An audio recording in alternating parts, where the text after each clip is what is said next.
Dios te bendiga, amado hermano, amada hermana, queridos amigos que nos escuchan. Bienvenidos a este momento, a este encuentro entre nosotros. Mi oración es que Dios te esté bendiciendo, te esté cuidando y que en medio de todo sigamos adelante. Hay dos breves versos que quiero leer de la palabra de Dios en esta mañana. Continuamos la secuencia del libro de los Hechos, pero hay dos versos que realmente están conectados y quisiera leerlos. El primero se encuentra en Isaías capítulo 43 y el verso 19. Y luego quiero leer un verso del capítulo 11 del libro de los Hechos y luego quiero traerlo todo junto y ponerlo en su contexto. En Isaías 43, 19, mira lo que dice.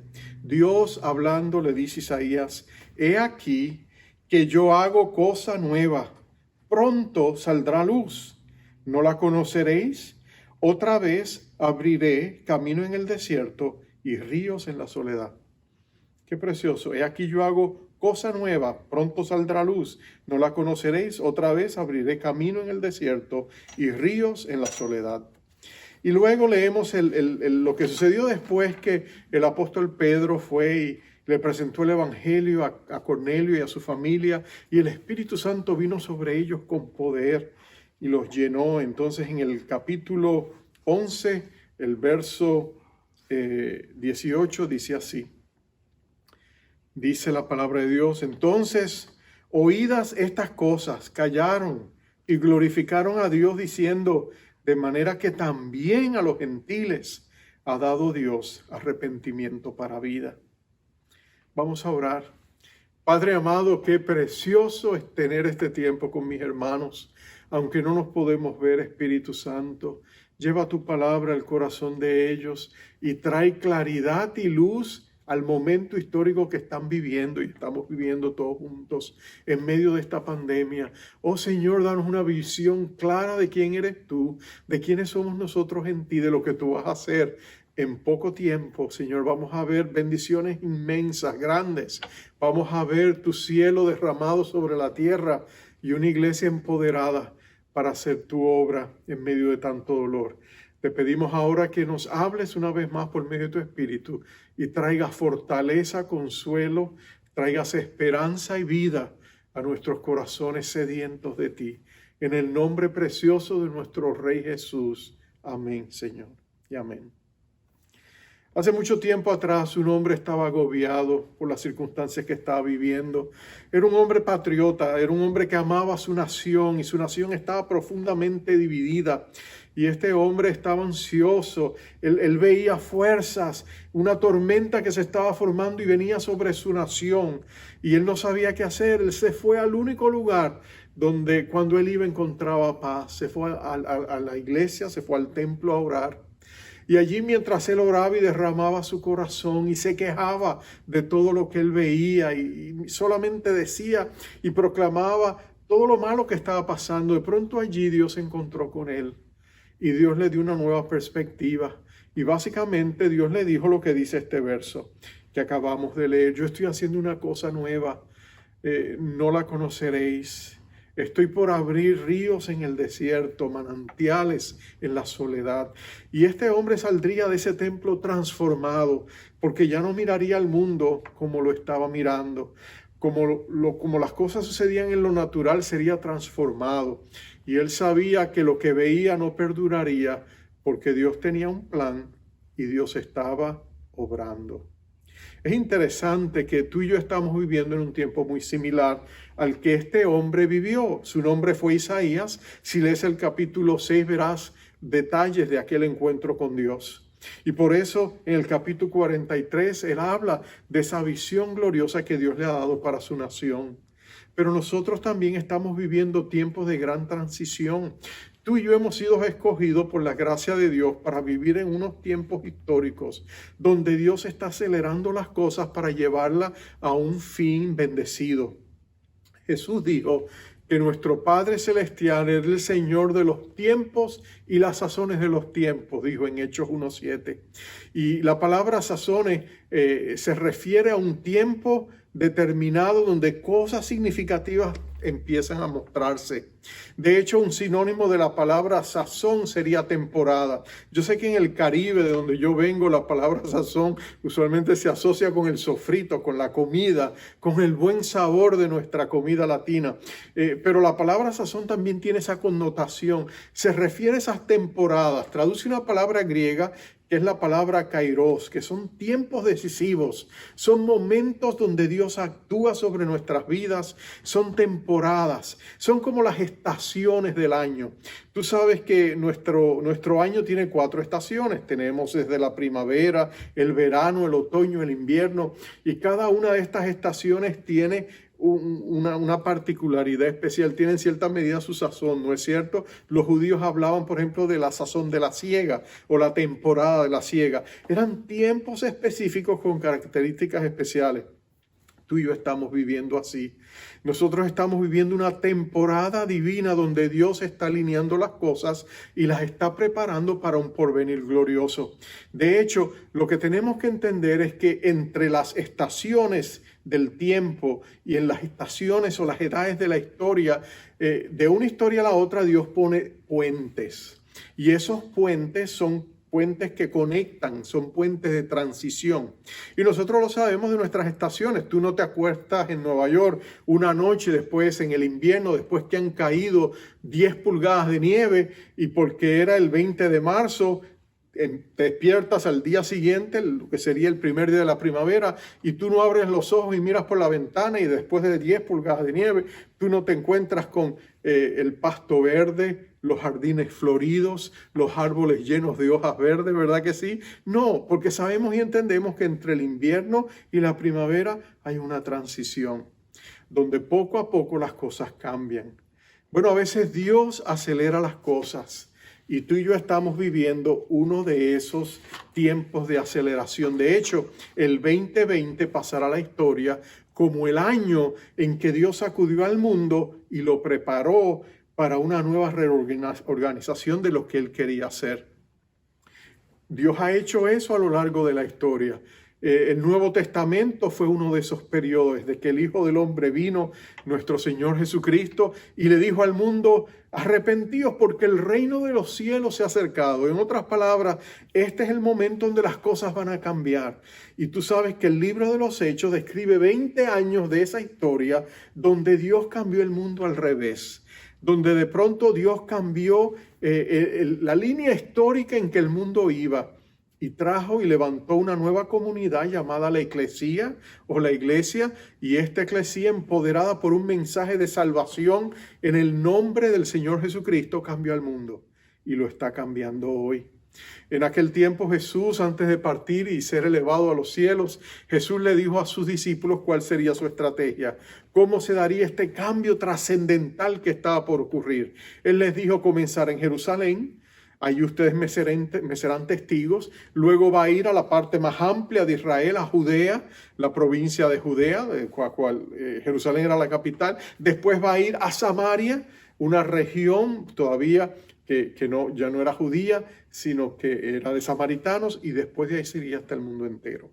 Y leímos en el libro de los Hechos la semana pasada cómo empieza a expandirse al mundo entero, cómo Pedro recibe una visión de parte de Dios y cómo Cornelio, un centurión romano, tiene la visita de un ángel, y cómo Dios los lleva a un punto donde ellos se encuentran y cómo el evangelio ahora es compartido con los gentiles. Y lo que va a suceder es trascendental, porque hasta ese momento el 99% de la iglesia era judía. En otras palabras, el cristianismo se estaba perfilando como una secta judía con características notables y diferentes, pero todavía judía en composición. Pero mira lo que va a hacer Dios. Dios va a cambiar todo eso, porque en menos de 50 años, hacia el final del siglo I, el 99% de la iglesia, de la eclesía, ahora iba a ser gentil o no judía, y apenas el pueblo judío sería una parte ínfima, aunque fundamental, de esa nueva comunidad creyente, porque Dios había acelerado las cosas, Dios había en su tiempo perfecto, en su kairos, en esta temporada de acción, Dios había hecho algo increíble. Y cuando leímos el verso 18 del capítulo 11, lo que vimos es cómo reacciona la iglesia en Jerusalén, el liderazgo de la iglesia en Jerusalén, cuando escuchan esta noticia que ahora el evangelio ha sido predicado a los gentiles. Y al principio fue un golpe, fue un estado de shock, como dicen acá los norteamericanos. Fue un asombro, un evento que los dejó atónitos, anonadados. Ellos quedaron estupefactos porque decían, ¿cómo es posible que el evangelio ahora llegue a los gentiles? Porque, hermanos, cuando Dios hace algo nuevo y nos sacude el piso y nos transforma, nosotros luchamos por entender, ¿no es cierto? Hay cosas que Dios hace que nos deja a nosotros rascándonos la cabeza y diciendo, Señor, ¿qué estás haciendo? ¿Te acuerdas cuando la última noche Jesús se sentó con los discípulos y tomó una toalla y tomó un lebrillo y se acercó delante de ellos y le lavó los pies a cada uno de ellos? ¿Te acuerdas lo que pasó cuando él se acercó a a Pedro? ¿Te acuerdas que Pedro le dijo, Señor, tú no me vas a lavar los pies? ¿Y te acuerdas lo que Jesús le dijo? Jesús le dijo, Pedro, lo que yo voy a hacer ahora tú no lo vas a entender, lo vas a entender después. Pero si tú no permitas que yo haga esto, no tienes parte en mi reino. Y entonces Pedro, aunque no entendía todavía, Pedro confiaba en el corazón de Jesús. Y le dijo, Señor, yo no entiendo, pero yo te confío en ti y yo no me quiero perder lo que tú tienes para mí. Así que lávame no solamente los pies, Señor, lávame hasta la cabeza. Es más, él quería saltar y hacer de ese lebrillo una piscina y saltar y meterse entero allí. Pero Jesús le dijo, no es necesario, ¿no es cierto? ¿Cómo reacciona la iglesia cuando Dios quiere hacer algo nuevo? Bueno, mira la iglesia de Jerusalén, que ha sido nuestro modelo y sigue siendo nuestro modelo. ¿Cómo debemos responder en vez de reaccionar? Bueno, hay 3 palabras que empiezan con A que brevemente yo quisiera compartir contigo. La primera palabra es la palabra aceptación. Aceptación. Aceptación es cuando tú aceptas las circunstancias por lo que son. Porque tú reconoces que el Señor Jesucristo es el Señor de la iglesia. La iglesia en Jerusalén, estos judíos dijeron, bueno, ¿sabes qué? Al principio confrontamos a Pedro, le dijimos, Pedro, ¿por qué hacías tú en la casa de un centurión romano comiendo con ellos cuando nuestra tradición judía lo prohíbe? Pero cuando Pedro le explicó y les dijo, porque Dios estaba en eso, porque Dios me dio una visión, porque Dios envió un ángel que le habló a Cornelio, porque Dios luego derramó el poder de su espíritu sobre ellos como lo hizo con nosotros en el día de Pentecostés. Por todas esas razones Dios me demostró que Él era el que mandaba y yo solo tenía que aceptarlo. Y entonces los discípulos, viendo que era Dios el que estaba detrás de eso, dijeron, Señor, si esto viene del Señor, lo aceptamos. Porque ellos no tenían un sentido de propiedad de la iglesia. Ellos tenían un sentido de responsabilidad por la iglesia porque eran mayordomos, pero ellos sabían que la iglesia no era de ella, la iglesia era del Señor. Y el Señor es el que manda y cuando Dios quiere hacer algo nuevo, nosotros tenemos que responder con humildad. Y aunque no entendemos todo lo que Dios está haciendo, podemos confiar en su corazón y podemos decirle, Señor, está bien, esto es lo que tú quieres hacer, es tu iglesia, nosotros colaboraremos con lo inevitable. Cuando tú tienes esa actitud de siervo, cuando tú dices, sabes, Señor, no entiendo el porqué de esta pandemia, no entiendo todo lo que está pasando, la desazón política que existe, cómo tú estás realineando las cosas y cosas están cayendo y otras se están levantando. Señor, yo no lo entiendo todo, pero yo confío en ti. Yo acepto lo que está pasando, aunque no lo entienda, porque yo sé que tú eres el Rey soberano, tú estás en control de tu iglesia, de tu reino, tú sabes lo que estás haciendo. Así que la primera palabra es aceptación. Estos judíos que primero reaccionaron defensivos, cuando ven lo que Dios está haciendo, ellos lo aceptan. Pero no es suficiente aceptarlo. Hay otra palabra muy importante que también empieza con A, y es la palabra adaptación. No solo tenemos que aceptarlo, tenemos que adaptarnos a una nueva realidad. Tenemos que cooperar con lo inevitable. No podemos resistirnos.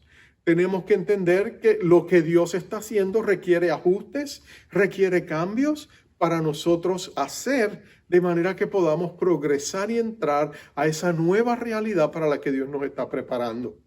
En otras palabras, tenemos que adaptarnos. Sabes que mi mamá llegó a los 100 años. Mi mamita, Dios la bendiga, pasó a la presencia del Señor en noviembre del año pasado. Y ella tenía varios dichos, ciertas pautas que le ayudaron a vivir. Ella amaba a Jesús con todo su corazón. Ella hizo de su cuarto, de su habitación, un lugar donde la presencia manifiesta del Señor era su deleite y su delicia. Pero ella tenía ciertos dichos que constantemente decía que nosotros recordábamos. Y uno de estos días pasados, uno de mis hermanos me dijo, bueno, como decía mi mamá, y me recitó una de sus pautas. Y una de sus pautas era, hijos, la vida es adaptación. Ella entendió que pasando de una etapa de su vida a la otra tenía que adaptarse a las nuevas condiciones. Bueno, la iglesia tiene que adaptarse a las nuevas realidades. De hecho, cuando tú ves la historia de los grandes movimientos de Dios que sacudieron a la iglesia que estaba establecida, la iglesia que supo adaptarse al nuevo quehacer de Dios, creció y recibió grandes bendiciones. Pero las iglesias que no pudieron adaptarse porque estos cambios que venían eran tan diferentes, porque les sacaba de su formalidad o les sacaba de su comodidad o les sacaba de su manera de hacer las cosas porque siempre lo hemos hecho así, se quedaron rezagadas atrás. Recuerda el movimiento que Dios hizo, el segundo gran avivamiento que Dios trajo a los Estados Unidos. Él usó a dos ingleses, a Juan Wesley, bueno, su hermano Carlos estaba con él, pero también a Jorge Whitefield. Y ellos vinieron no solamente en Estados Unidos, sino en Europa, en Inglaterra particularmente. Dios los usó para tener un gran avivamiento, pero ellos eran hombres de iglesia, ellos amaban su iglesia. Y cuando ellos vieron lo que Dios estaba haciendo, ellos quisieron llevar eso a su iglesia, pero las iglesias establecidas lo rechazaron. Dijeron, no, eso es muy diferente.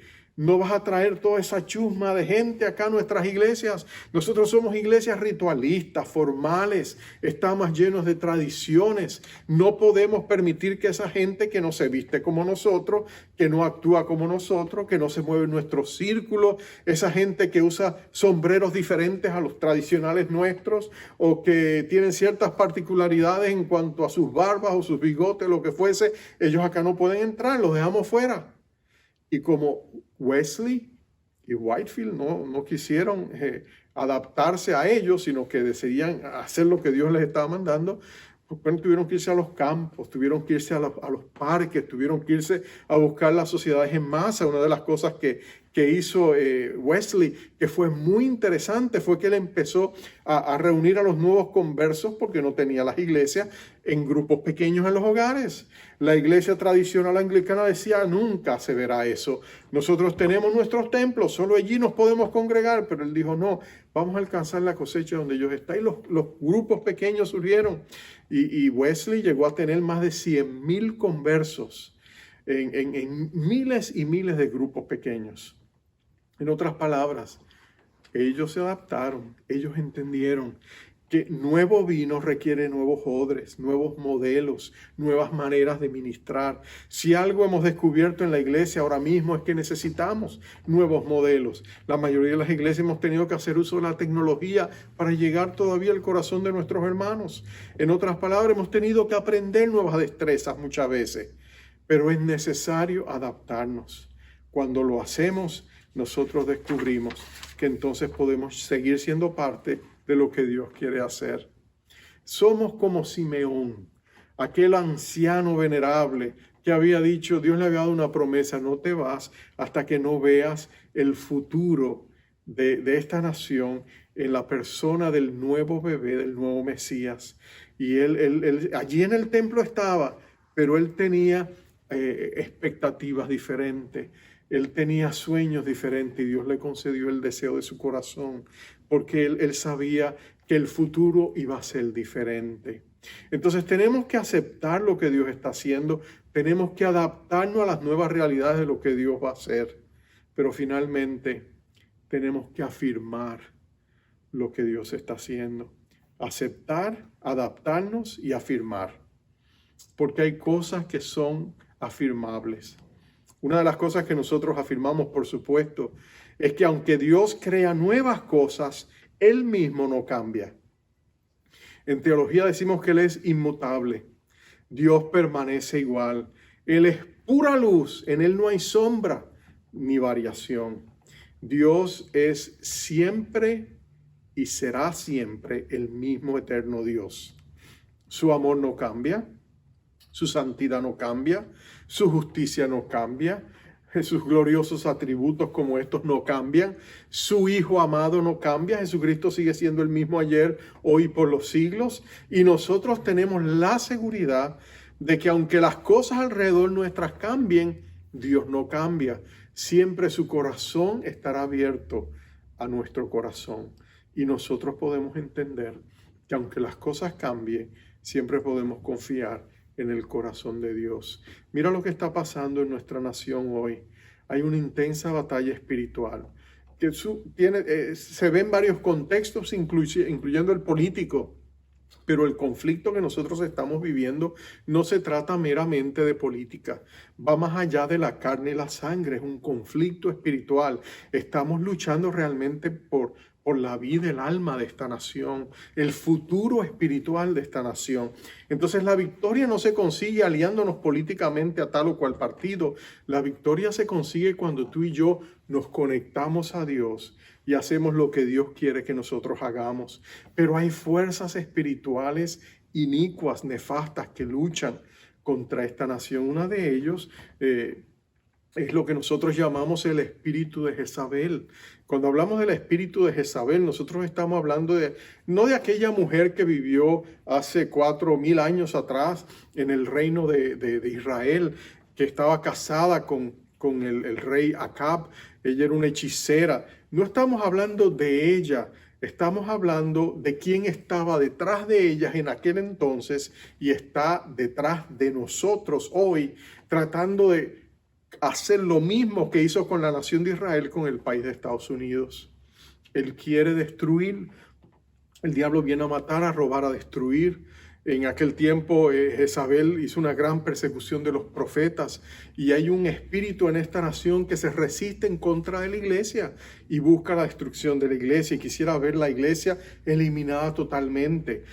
Quisiera que la ley de esta nación se mantuviera siendo la ley del aborto, la ley del libertinaje, la ley que realmente saca a Dios de todo nuestro contexto social, no solamente las escuelas, no solamente la sociedad. En otras palabras, es ateísta, busca humanamente lo que el hombre busca, pero separado de Dios. Y ese espíritu está batallando y es contra ella que estamos luchando.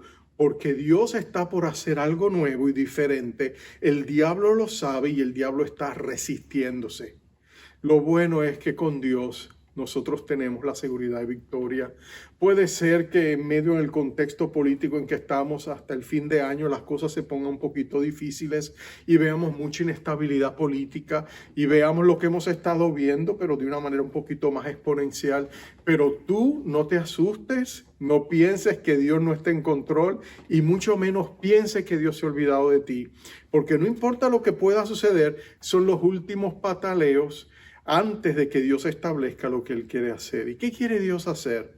Dios quiere regresar esta nación a sus fundamentos, al temor de Dios, a caminar con Dios, a abogar por la vida y por la vida espiritual particularmente. Y Dios está por avivar no solamente esta nación, sino por enviar un avivamiento que sacudirá los fundamentos de naciones a lo largo y lo ancho del mundo entero. Entonces estamos batallando y tú y yo tenemos que aliarnos con Dios y batallar en contra de estas fuerzas de maldad. Tenemos que recordar la verdad del Salmo 121, que aún en los momentos más oscuros en que nos podamos entregar y podamos ver y tengamos que enfrentar, nosotros podemos mirar más allá de los montes y saber que nuestro socorro viene de Jehová, que hizo los cielos y la tierra, que Él es nuestro guardador, que Él es nuestro preservador, que Él es nuestro proveedor, que en medio de cualquier tormenta que pueda venir, Dios estará con nosotros como ha estado con nosotros hasta ahora. Y nosotros podemos confiar plenamente y completamente en Él. Es interesante que en Inglaterra, en el tiempo de Wesley, de Whitefield, había una gran batalla política, había momentos aciagos. Si miramos a Francia, en ese mismo tiempo se había provocado una revolución que había sacudido a Francia y su orden político. La reina Antonieta había sido, le habían cortado la cabeza y al rey Luis también. Entonces vemos la gran inestabilidad que había pasado en Francia, y en Inglaterra parecía que iba a suceder lo mismo. Pero la diferencia fue que en Inglaterra la iglesia se unió a orar, la iglesia batalló, la iglesia se centró en el evangelio, y el resultado fue que Inglaterra no sufrió la misma suerte que sufrió Francia, gracias al avivamiento que vino a través de Wesley, que vino a través de Whitefield y otros hombres y mujeres que Dios levantó. Nosotros estamos en tiempos como ese, estamos viviendo en tiempos donde Dios se va a glorificar, donde tú y yo tenemos que orar y decirle a Dios: Señor, venga sobre nosotros tu reino. Y a Satanás, tú no puedes tener Estados Unidos, tú no puedes clamar esta nación. Ese espíritu de Jezabel fue vencido por Cristo en la cruz del Calvario y se tiene que ir. Y nosotros pedimos que venga sobre nosotros el reino de Dios. Amados, Dios está por hacer algo nuevo, por hacer algo grande, por hacer algo maravilloso. Pero nuestra mirada tiene que estar puesta no en los políticos, sino en Dios, en Jesucristo, que es nuestro Rey de gloria. Y cuando tú y yo ponemos nuestra fe en Él, Él nunca nos dejará en vergüenza. Él siempre nos sustentará, su diestra nos sostendrá y nosotros saldremos adelante. Yo te invito a que en este momento pausemos, oremos y vengamos al trono de la gracia de un Dios que sabe exactamente lo que está haciendo, lo que está preparando y lo que va a hacer. Y lo que Dios va a hacer es que va a abrir ríos nuevamente en la soledad espiritual, de este desierto espiritual que ha sido Estados Unidos. Y es glorioso lo que Dios va a hacer y nos gozamos con Él. Vamos a orar. Padre amado, nos acercamos a tu trono de gracia y asumimos nuestra posición como hijos e hijas de Dios. Señor, no tomamos una posición pasiva, no decimos lo que será, será. No, Señor, paramos delante de tu trono de gracia y decimos: venga sobre nosotros tu reino, Señor Jesucristo. Tú eres el Rey de la gloria, tú eres el Rey de los siglos, tú eres el Rey de los santos, tú eres nuestro Rey. Venga sobre nosotros tu reino y traiga salvación, y traiga liberación, y traiga sanidad, y traiga esperanza, y traiga un nuevo futuro, y traiga nuevas misericordias sobre esta nación y sobre el mundo entero. Oh Señor, trae poder y vida a tu iglesia. Levántala en el nombre del Señor Jesucristo. Oh Señor, danos la fe que mueve montañas, danos la fe que vence el mal, danos la fe que nos afirma en saber que estamos en el hueco de tu mano y de allí nada ni nadie nos podrá separar de ti.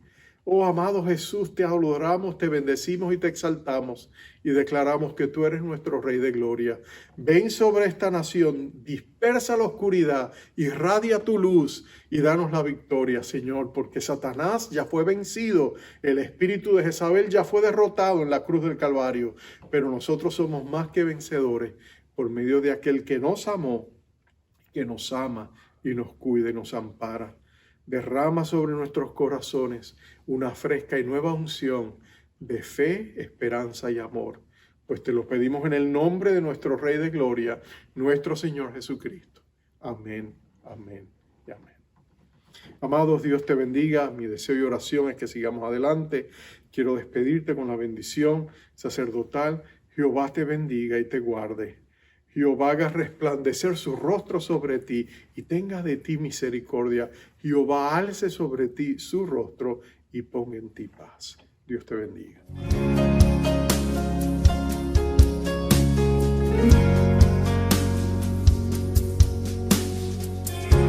Dame tus ojos, quiero ver, dame tus palabras, quiero hablar. Dame tu parecer, dame tus pies, yo quiero oír, dame tus deseos para sentir, dame tu parecer. Dame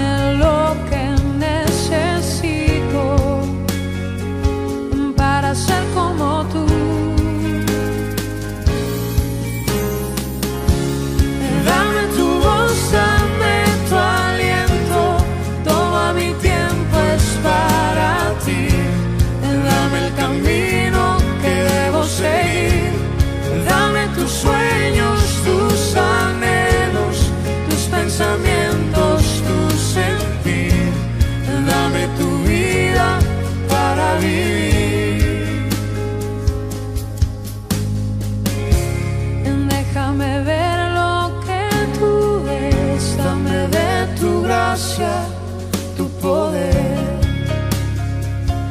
Dame tu corazón. Déjame ver en tu interior para ser cambiado por tu amor. Dame tu corazón.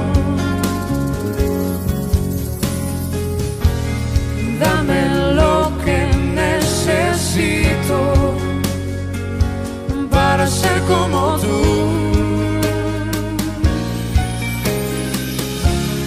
Dame tu voz, dame tu aliento.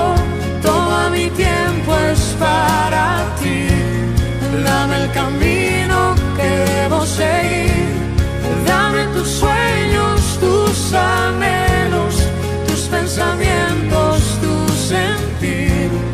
Dame tu vida para vivir.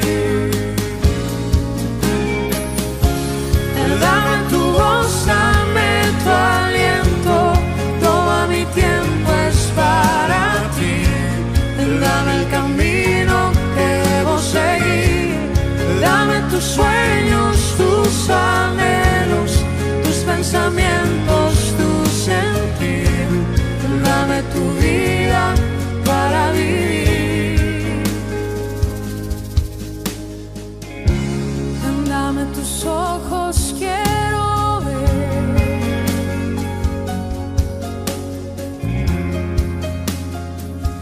Dame tu parecer.